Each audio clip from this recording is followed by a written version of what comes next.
Premium financing is an insurance concept that allows a buyer of insurance to rely on a bank to pay the premiums for them.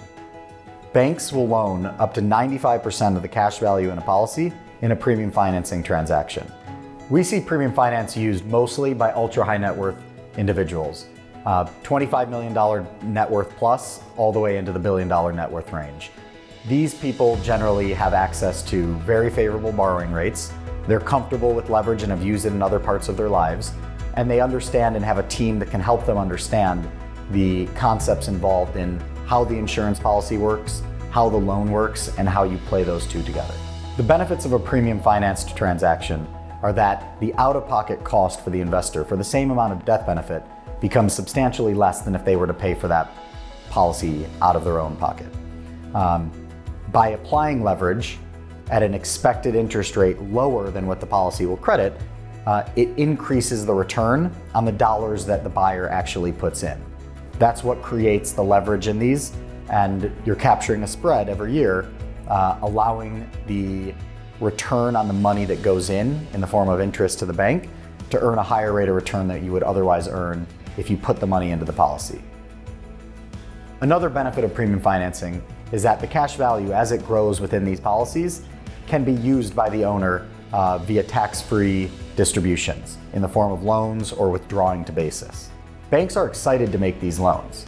We find banks all over the country that are asking to finance premiums. The reason is the collateral that they get is a life insurance policy with significant cash value. When purchasing a premium financed policy, the bank will generally need additional collateral on top of the insurance policy for the first couple years. That collateral can be in the form of existing insurance that's already been paid for, cash, or marketable securities. In very large transactions, the banks will also look at more complex collateral such as artwork or boats or planes or homes. But for the most part, these transactions are done using liquid assets such as the cash value in other insurance policies, as well as cash, stocks, and bonds. In today's insurance environment, the expected return on policies at life expectancy is in the 5 to 6% range. By applying leverage and using assumptions about what the interest rates will be over time, premium financing can take the expected return of an insurance contract up to 9 to 11%. The majority of the loans used in premium financing transactions are interest-only loans. The borrowers are not expected to pay principal back on an annual basis. However, at some point in the future, there is an expectation that the principal will be repaid. Oftentimes people say, what is the loan repayment plan in a premium financing transaction? Generally, the loan repayment is actually going to come from the cash value in the policy that has been financed. There isn't enough cash value in there to pay it back in the first 5 to 7 years. Generally, loan repayment happens sometime between year 10 and 20. Thus, these are long-term transactions and long-term strategies that families need to be planning for.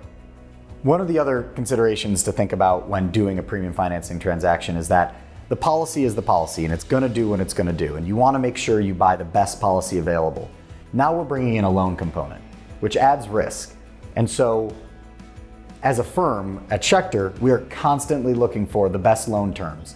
We are moving our clients' loans from one lender to another as interest rates improve, and we can negotiate better. On top of that, these loans are generally floating rate, meaning if interest rates rise, our borrowing cost comes up. Historically, insurance policy crediting rates do have a high correlation to interest rates, but they lag.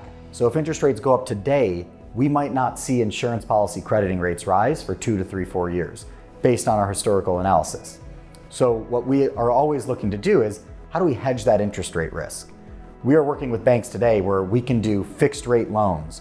We can use swaps, interest rate caps, other financial instruments to make sure that we can control and know what our interest rate exposure is going to be over the next 5, 7, 10, 15 years.